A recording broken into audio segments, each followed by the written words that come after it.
was building a podcast editing agency. All four of them decided that they were going to cut the podcast. I lost probably 70% of our revenue overnight, and I just was not able at the time to recover from it.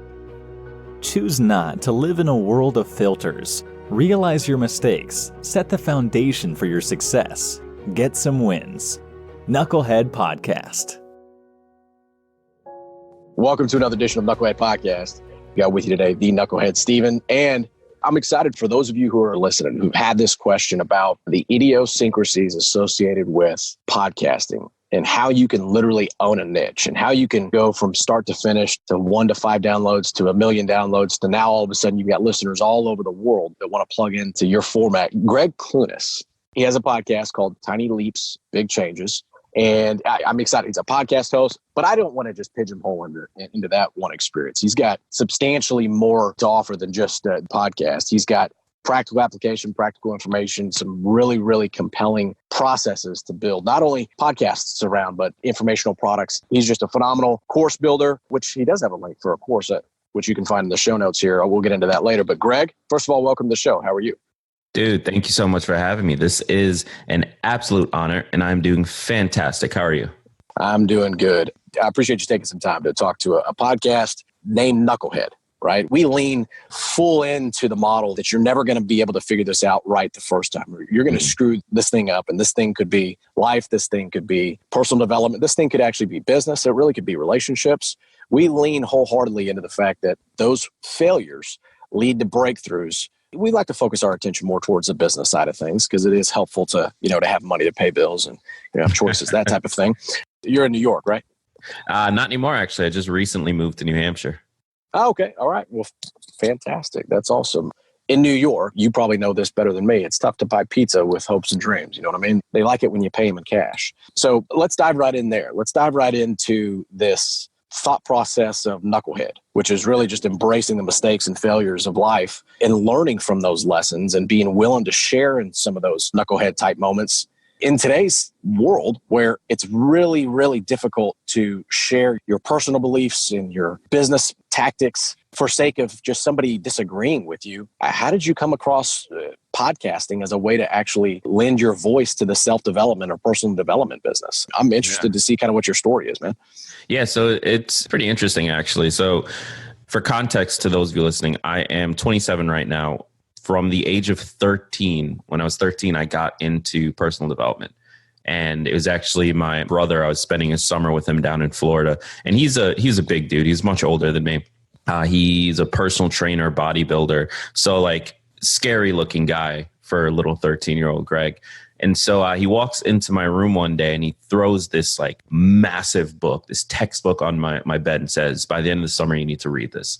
And it was Tony Robbins, Awaken the Giant Within, which I never actually ever finished that book. Like it's huge and the font is so tiny, but it was the first thing that really opened my eyes to this idea of you can set goals, you can control the direction you want your life to go in, things like that. And I actually think that year specifically when I was 13, like that was the right moment for it to hit. Because as I grew older, as I went through high school, college, it started to become a defining piece of my personality. This idea that you're in control of what happens and the outcome you gain by the actions you take. So that's always been in the background of my life. After I graduated college, though, I took a job in marketing and I was working full time, but there just wasn't enough work to do. So I started watching YouTube videos on how to build a business and things like that. And one day my boss was walking behind my desk, saw the little bottom right corner video playing with YouTube, and that did not end very well in terms of conversations. So I switched over to audio because then he couldn't find out. So that's how I first discovered podcasting. And it's actually so funny because for those of you listening who don't know, podcasting is actually a pretty old medium. I came out in like 2002, 2003-ish. So in my mind at the time, it was like this ancient dinosaur that they'd tried it and it died. I had no clue what was about to happen with Serial popping and This American Life and all of these like massive shows that are out there. I had no clue any of that was going to happen. So I got in right before the big wave started listening. And I've always been the type of person that if I get obsessed with consuming something, I want to make it. And so I eventually decided to look up a course on how to podcast. I jumped into JLD's course, John Lee Dumas's course, realized I knew a lot of the technical skills because I had done some audio engineering in school. And so it was just off to the races. I launched my first show in a month. It completely flopped. And that's sort of where everything started. It's interesting you highlight John Lee Dumas as kind of the original source of information. And when I say the original source of information, meaning here you have the foundation of personal development, right? Of being willing to go out and put yourself out there and take some risks, we call that don't be beta here at Knucklehead, right? You can't be haphazardly going towards a goal. You may not know exactly where you want to end up, but the prerequisite is forward motion. The idea that you're walking in the right direction to get to where you want to go. To be specific, you started with a marketing career. You didn't start with an audio engineering at an IT company. You got into marketing, right? So you understood kind of the direction where you wanted to go. And that led to a series of opportunities, one in which where you realize you can't watch YouTube. Hold on for a second. You can't watch YouTube videos while you're at work. Is that, you're not supposed to do that? See, that's a thing that I was shocked about, to be honest. I don't see what the problem is. Yeah. Well, I mean, you are paid there to bring in the dollar bills or save money for that matter. So I could see how that would be a not prudent use of company time. So I understand that thought process. Well, let's fast forward just a little bit because you had talked about your show flopping. Who did you share it with? Did you talk with anybody before you decided to release any of these episodes, or so help me understand how it flopped? Yeah, so I'm historically not very good at the build up to things. Like I have an idea and it's there the next day. So there was no pre-marketing. There was no real plan around how I'm going to put this live. It was just, cool, I now know how to podcast. Let me record something and it's going live tomorrow. So I ran it for about a month. And when I say it flopped, it got some listeners, but by flopped, I actually mean more so I hated it. It was not a fun show because at the time I wasn't good enough at podcasting to be able to be creative with podcasting. So I was just kind of copying what I heard on other shows and creating another Me Too show, basically. It just wasn't authentic. It didn't feel fun. It wasn't a topic I really wanted to invest an enormous amount of time in. Yes, I was interested in it. Otherwise, I wouldn't have started the show. But did I see myself doing 100 episodes on it, 300 episodes on it? Absolutely not. So about a month in, I realized this isn't fun to do, and it's not really being received that well. Let me just put it on the back burner. And at that point, I now had the skills on how to podcast. So I started working with clients, and that's sort of where I started to build a very small name for myself in the podcasting industry. So for context, for those of you who are listening, Gregg, about how many would you say millions of downloads do you have now with your 400 plus episodes with your show? So Tiny Leaps, we're rounding out about 8 million. 8 million. Okay. So for context, those of you who are listening in the podcast world, if you can get to 10 episodes, you're far surpassing over 80 to 85% of the shows that are out there in the podcast directories, known as that app that resides in your phone. And, I want to use this time also to be respectful of Gregg, but let's give some credit where credit is due. To get past 10 episodes, it's kudos to you. But to then also work with people who are coming up with a constructive story, so a substantive story, and some substance to some calls to action for their audience. That's kind of a creative show. I mean, honestly, to a certain extent, that's almost like a movie. And when you talk about the influence of art on a society or on a culture for that matter, what you've been able to do is silently be able to kind of go through time and use your voice to help give direction to other human voices, and you've created a little bit of a movement. And that's what I really appreciate about your story. However, you didn't just get there overnight. So let's talk about one of these times where one of your clients told you, hey, listen, it's neat that you can help us tell stories into this microphone, and we can, talk really quietly with headphones on our head, but we don't need your service anymore. Hey, you ever asked yourself why you haven't started a podcast? Well, I already know the reason. So do you. You don't feel like you're tech savvy. You don't feel like you got your message wired tight. And quite frankly, it's all this mystification going on. Quite frankly, our process helps to demystify that. We're push button for podcasts. We're Knucklehead. Why Knucklehead? Well, we lead with the fact that you don't know what you're doing. We do. We've been there. We've actually been in your shoes. We take your spoken voice. We literally give a human voice to your website. You want to bring dead leads to life? Well, then you need to talk to Knucklehead. Essentially, what we're going to do is we're going to take you through our process, and we're going to help take your human voice and increase the process for you going from dead leads to life. How do I do that? Well, you essentially just take your human voice, put it in a directory, and let people consume more of you. Give your audience the ability to Netflix on you. They want to binge watch you. They want to binge listen. Give them the ability to take your voice along on that commute with them. So you can get in touch with us, Steven at Knucklehead Podcasts, or if you got a really cool story, Stories at Knucklehead Podcasts. You can find us on LinkedIn and on Facebook at Knucklehead Promotions LLC, and get in touch with us. Don't be a beta about the process. Don't let the fact that you don't know prevent you from getting some wins. So don't be a beta, get some wins, and contact us today. See you. As you know, this is a tough business. And when I say tough, what I mean is a lot of companies and brands still don't fully understand the value of a podcast. And so they're measuring it, even if they're a little bit savvy and they understand digital, they're still measuring it based on how a blog performs or how a YouTube video performs, not understanding that a podcast is probably the most long-term investment that you can make in content, simply because people, when they're listening, aren't in a position to click on your link and go do things. And so it might take you 15 episodes of you mentioning the same link over and over again before somebody's like, oh yeah, I wanted to do that. Let me go do it right now. Now, what that means from a launching a client show point of view, from a consulting point of view, from speaking engagements point of view, is that the minute their budget gets squeezed, you're the first thing out. Like the SEO guy is going to stay. The YouTube guy is going to stay. But the podcast guy, we're not sure we need him because we've done 7 episodes and it hasn't done anything yet. So let's just pause on that. And so 2016, actually, that was the first time I quit my job and tried to go solo. And I was building, at the time, a podcast editing agency. And that's what killed my business. We're doing great through October of that year. Then in October, I wake up one morning to 4 different texts from 4 different clients.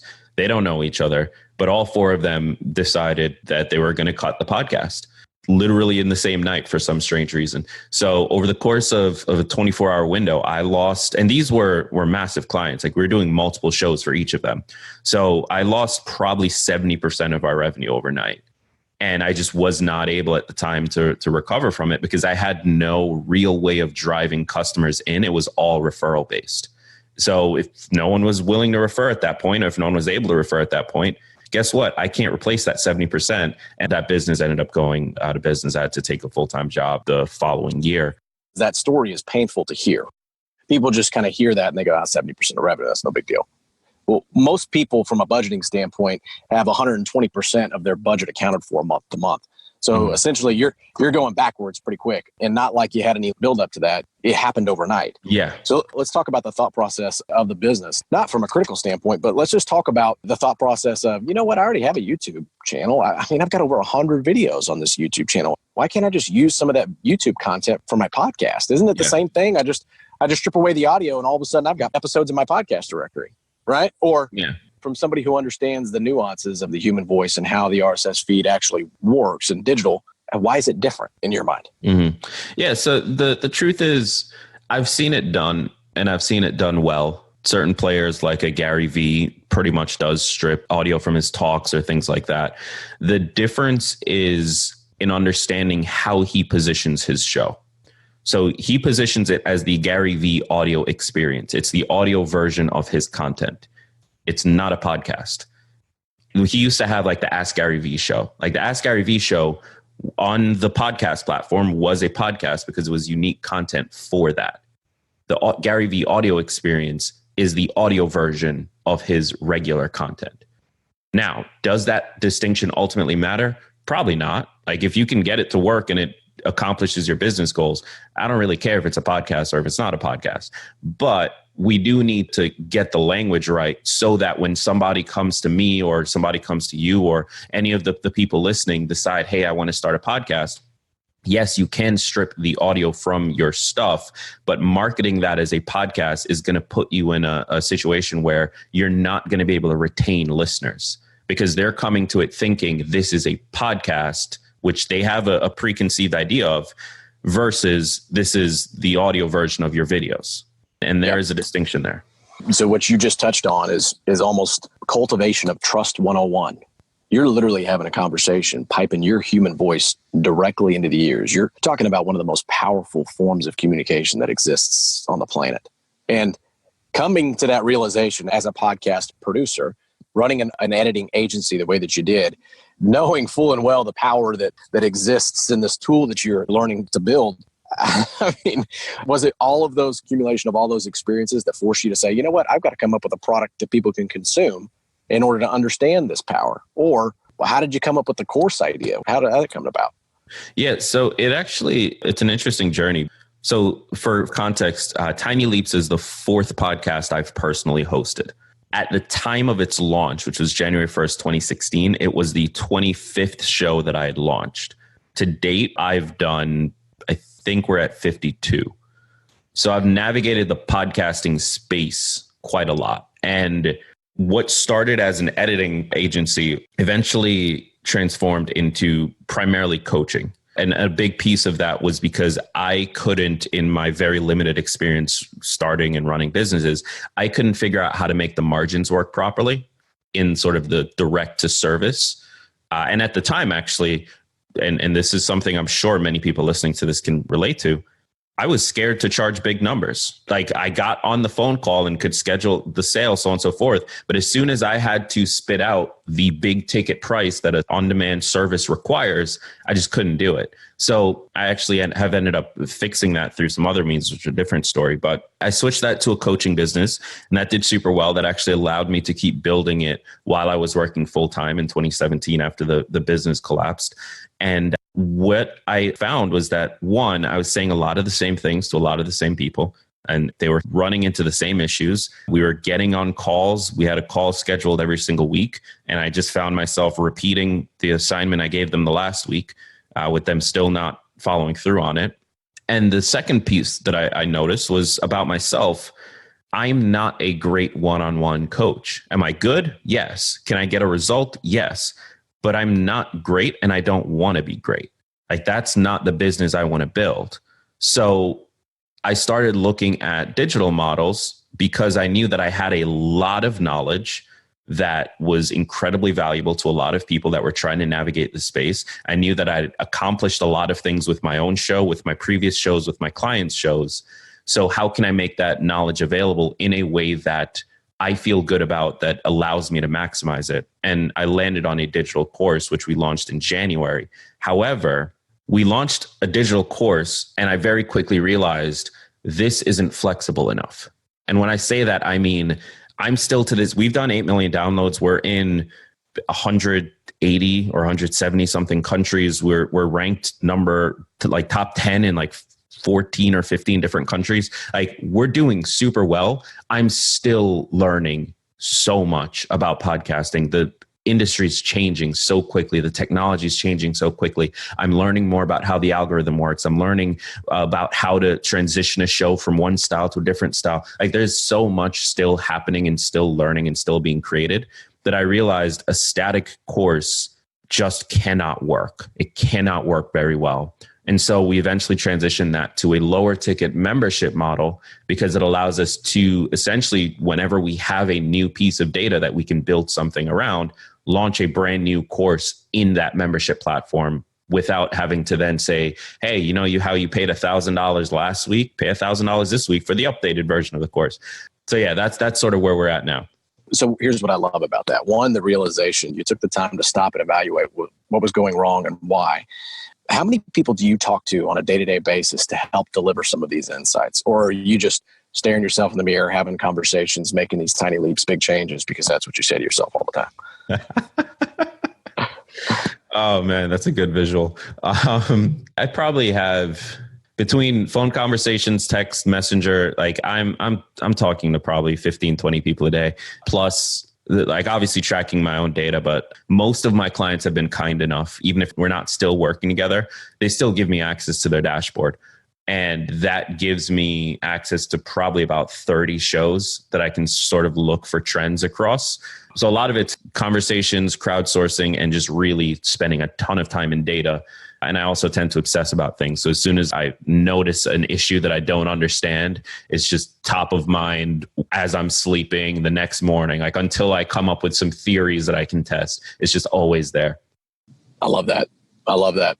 I say that a lot, but really, quite frankly, what I love and I appreciate about your delivery is just the pain associated with some of the mistakes that you're talking about, just the leaving yourself out there, being willing to screw up again. We call that don't be beta, right? You cannot be a beta about the process, which means that you have to be largely willing to get punched in the mouth. You have to have some nosebleeds along the way. And when you're dealing with a corporate culture where there's a significant amount of internal politics involved, it doesn't lend yourself kindly to being able to take some of these risks, right? There's some unknowns associated with this particular, medium of communication, but that's what I like about your delivery is you're not emotionally attached to the result. You're willing to do the work. You're willing to do the analysis, and you understand full and well that the tactics that you deploy may or may not solve the problem as effectively as what you originally thought, but you're willing and flexible enough to make that pivot when the market says we need you to make a pivot. And that's what I like about and appreciate about your model, Greg.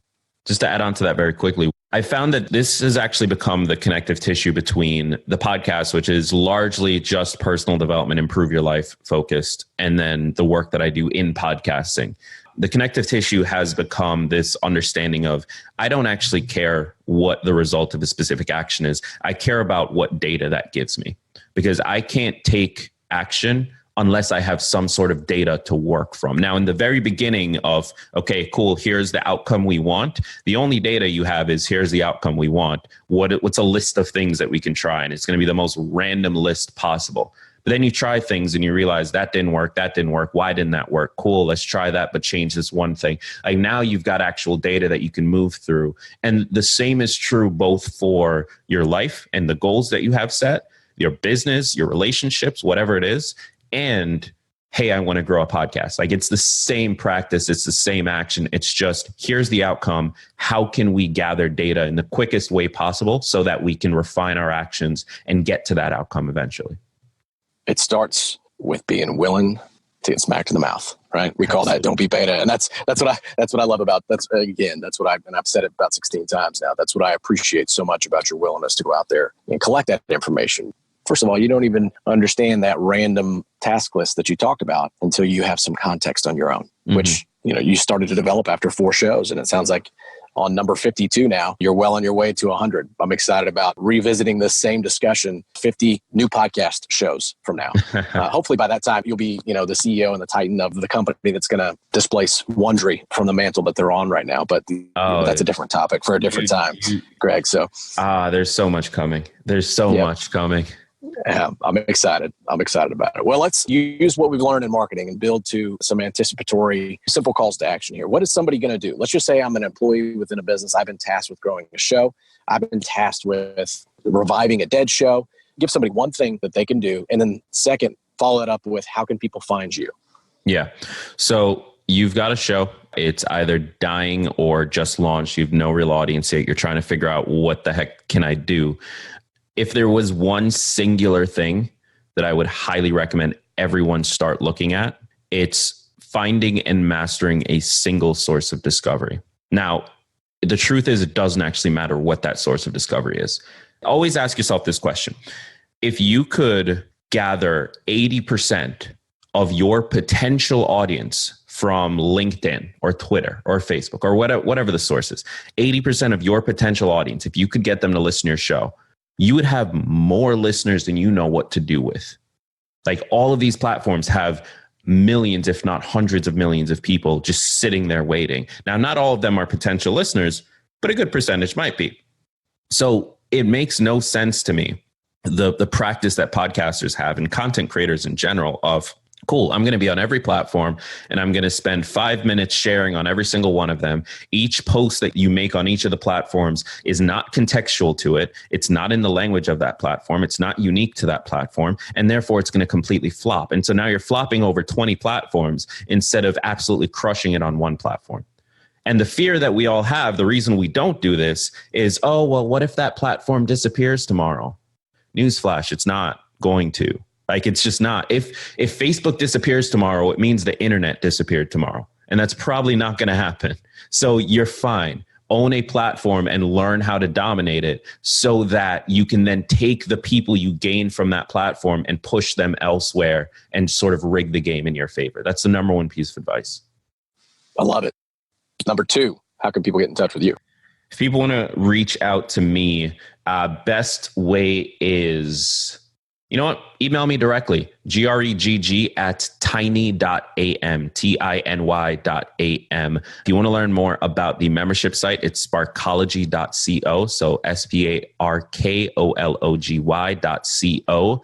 And you can also, if you are working in a corporate environment, you want to talk about some kind of consulting, we do have that on a limited basis. So there's a consulting tab on the Sparkology page, and you'll be able to reach out to my boy Lewis directly, who will handle you and make sure that you get taken care of.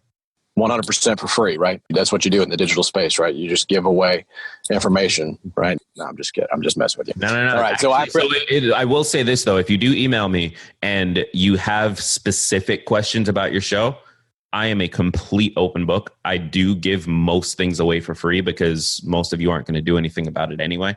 But for the few of you who will, just shoot me an email. If you have a specific question, I am 1,000% down to answer it.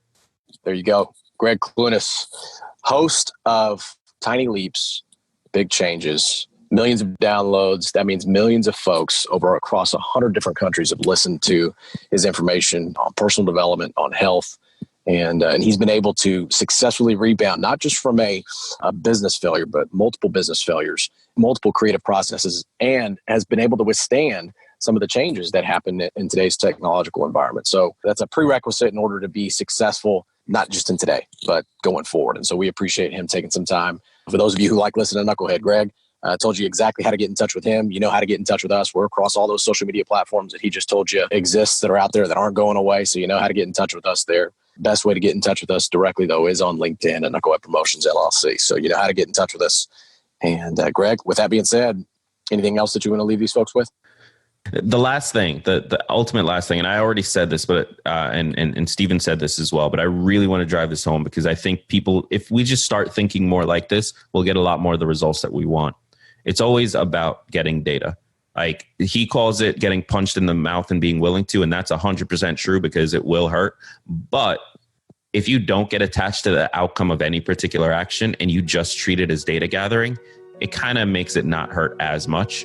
And you are able to actually move forward and actually achieve the thing you're looking for. So whatever your goal is, whether it's personal or professional, set the target, figure out what a list of potential actions are, and then start doing them literally at random just to see what you can learn and then start making better decisions off that. A constructive, practical blueprint on how to figure out what you want to figure out and get to where you want to go.